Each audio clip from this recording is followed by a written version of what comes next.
Good morning, friends. Welcome back to Astrology Today and Tarot. My name is Mel Rose. This is the Tarot portion in the second half of my daily astrology vlog, which you can check out on my other channel, Astrology Today with Mel Rose. Over there, you'll find a description of the day's astrology as I've spelled it out here. Here, I will discuss the tarot card that sits on the side of the page, and then I will play another card that, in the context of the day's astrology, may just give us something more to think about. So let's get into it. The card that currently sits on the side of the page is the Four of Pentacles, and it is here because it corresponds in astrology with the final 10 days or the third decan of the sun's transit here in the land of Capricorn. Now, Capricorn is an earth sign, and pentacles in tarot are earth element symbolism. And earth element symbolism has to do with the physical, material resources we possess and what we are willing to do with them in terms of work, in terms of expenditure, investment, to create a sense of safety, structure, stability, and even abundance in our lives. And so we come to the Four of Pentacles, and we see here a person who's very interested in conserving their material resources. You could say he's got his mind on his money and his money on his mind. You can say that he's, sort of almost guarding his body, but also guarding that coin, holding it close to his chest and sort of standing on these other coins, just trying to keep them where they are, right? So this is a sort of conservative mindset. This is a reminder to have a conservative mindset. Sometimes we accumulate some wealth or some sort of material resources, and it's natural to be protective of what it is that we've earned. It's natural to want to be frugal so that you don't lose it all in one place. And it's natural to want to make choices with that resource that are based on your desire for security. And being conservative, so that's really good for our sense of stability, our sense of security, safety in the world, our sense of, being abundant, like just knowing that you have enough on hand to solve a problem if it comes up for you, right? If something comes up that's outside the budget or outside the normal way of having to invest in things, you still have the resource there to make that investment. And that can be a pretty secure feeling. But this card also comes with a warning not to be stingy. So if you have the resources and if somebody that you would normally help comes to you for help, go ahead and think about offering them the help that they need, okay? Because having these resources is really nothing without the connections that we make with other people, the investments we make in our relationships with other people. And speaking of that, we got the Lovers. I can't believe that came up just like that. Okay, so we have another major arcana card, and this is not one we get to talk about a lot. The Lovers, often this speaks of just romance, of finding that partner that is ideal for you, that partner that you can't necessarily turn away from, the person you feel sort of naturally dedicated to, right? And the Lovers, that's an intense connection between two people. It's a loving bond. It can be a physical and sexual bond. It's less like a Two of Cups could be a business partnership or a friendship, but this is more, more on the spiritually ordained level of love, right? As we see, we have this angel above with the red wings, and that sort of confers the blessing of the gods on this union between two people. We see some sort of Garden of Eden motif in here. There's an apple tree with a snake going up it on the feminine, shall we say, side of the card. And then there's a tree that looks like it's almost in flames over here on the masculine, shall we say, side of the card. So there's this reminder that said that's like that sense of love when you meet that person, when you fall in with that person, we fall into this sort of rhythm and flow that is all about just the two of us, right? And it's beautiful. It's a lovely way to be in the world. It can feel exalting. It can feel truly blessed. It can feel as though nothing else matters in the world. And so that's where we run into the concept of temptation, because other things do matter in the world. Regardless of what you might like to think when you are alone with your true love, whether they're your new true love or your long-lasting true love, we cannot be tempted to allow this love, this relationship, this partnership to distract us from the other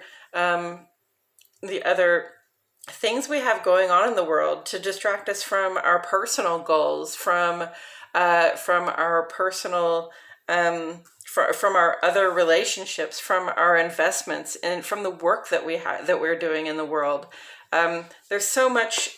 There's so much that goes into being a person in the world, and really only part of it is just being somebody's lover, even though it feels like a very important part, and it is a very important part for a lot of people.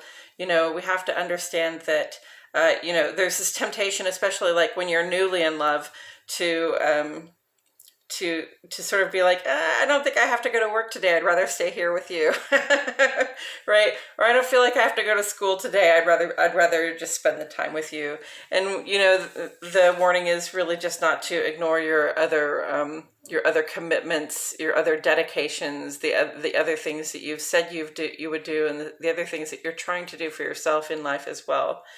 But the lovers, I mean, what a beautiful card. It's generally speaking just very good news. It means you get to have a good connection with somebody in this world, like a really profound sort of heart to heart, soul level connection.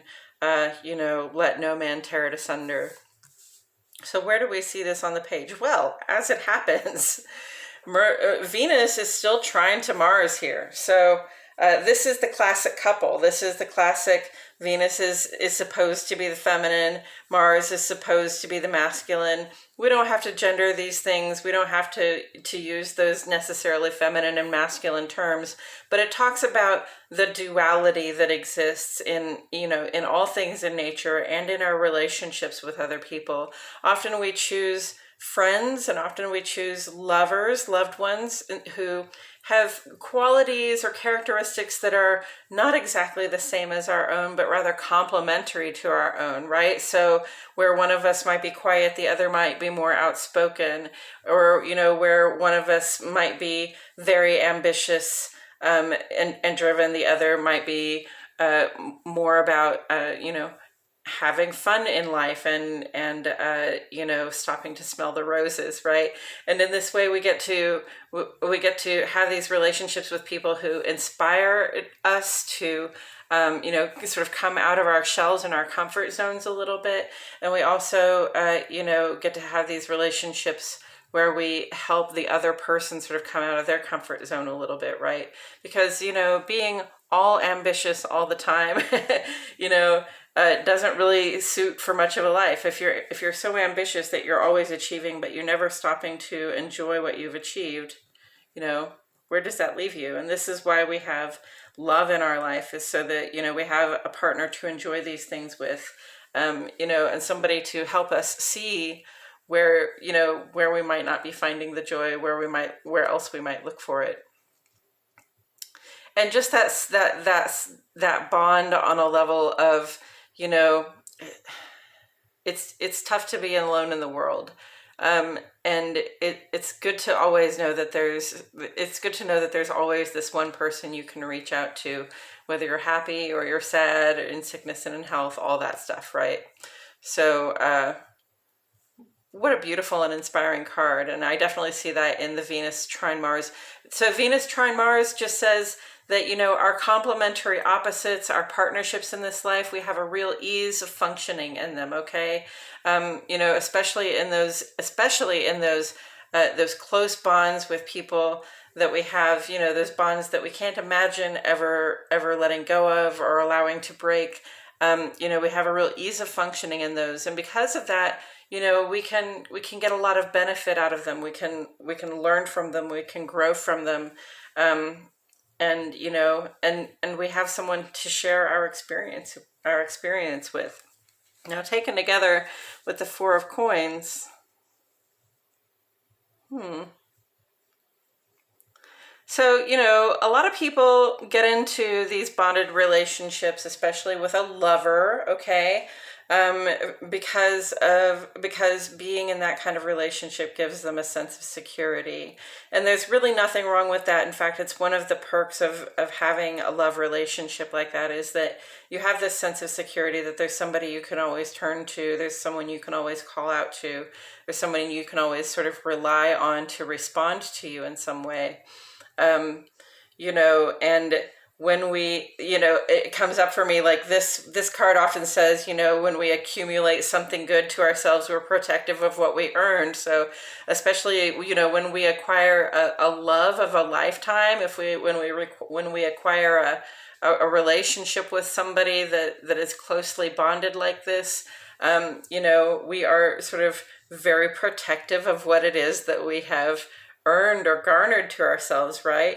And it's good to be conservative in these situations when you know, when you first find yourself together with somebody that you want to spend all of your time with. You just want to soak them up in all of the ways, and you know, be right next to them and hear their voice, and you know, and just be there and breathe with them. Um, it's good to be conservative, and you know, natural also to be conservative and to just kind of want to hang with that one person for a while, okay? But there's also the warning that comes in if we're combining the Four of Pentacles with the Lovers, that says let's not be stingy with our lovers, okay? For one thing, you know, it's talking about that temptation we have, especially in the beginning of our relationships, to not want to share ourselves with the world when we have this wonderful new person we like to share ourselves with, right? We would rather not go to work. We would rather not go to school. We would rather not take care of whatever responsibilities it is or whatever commitments we have made, right? Uh, but you know, we still have that responsibility to do so to ourselves and to the other people we've made commitments to. And so, you know, comes across the advice also not to try to encourage your lover to stick close to your side when you know they have other goals and responsibilities, okay? Don't be stingy with your love. And I don't mean like, I do kind of mean like, don't withhold your love if somebody that you care about has other things that they need to do, if they have other relationships in their life that are important to them, if they have you know, goals that are above and beyond, or just besides what it is that you want from them, okay? We have to be generous with our lovers in a way that says, hey, you know, you know, you came to me as you are, and I want you to stay as you are. You came to me a person with these commitments and these goals at heart, and I want you to remain being a person with those commitments and those goals at heart. I'm not here to ask you not to engage in your relationships. I'm not here to ask you not to, you know, be part of the world and attend the commitments you have made to yourself and other people, okay? So in other words, don't be a jealous lover. Don't be an overly needy or stingy or grasping lover, okay? Hold this person tight, for they are valuable to you. You know, you hold on to them tight when you can have them, and you make it clear to them that you want to keep them for yourself. But also, when it's time for them to go out into the world and do whatever it is that they have to do out in the world outside of your relationship, you know, you should be acting as a support to them in that, not as a detractor of it, okay? So recognize in yourself, and we all, to one degree or another, have this impulse to be stingy with our lovers. Recognize in yourself that tendency to, you know, to not want your true love to go here, to hang out with this person, to do this kind of thing, or just to ever be apart from you. Recognize the part in yourself that is stingy about your lover and with your lover, And don't let that part of yourself win, okay? It's you don't even have to hold on loosely, but don't let go. What you have to do is let them know that you are fully invested in the relationship and that you support them no matter what, right? And then you have to also let them go be themselves, be their own person out in the world. That's the message that comes through very clearly with that. And I feel like this must be for somebody really specific. Maybe one or two of you really specifically are struggling with this, sort of how to handle your sense of jealousy or how to handle your sense of need for this other person. And if that's the case, feel free to reach out to me in comments, or you can reach out to me, through email, astrologytodaywithmelanierose@gmail.com. And, let me know what's going on for you if you desire some advice and counseling. Okay, it was just on my heart to say that. I appreciate you all so much for being here today. Yeah, my name is Mel Rose, and I'll see you all back here tomorrow for more Astrology Today and Tarot.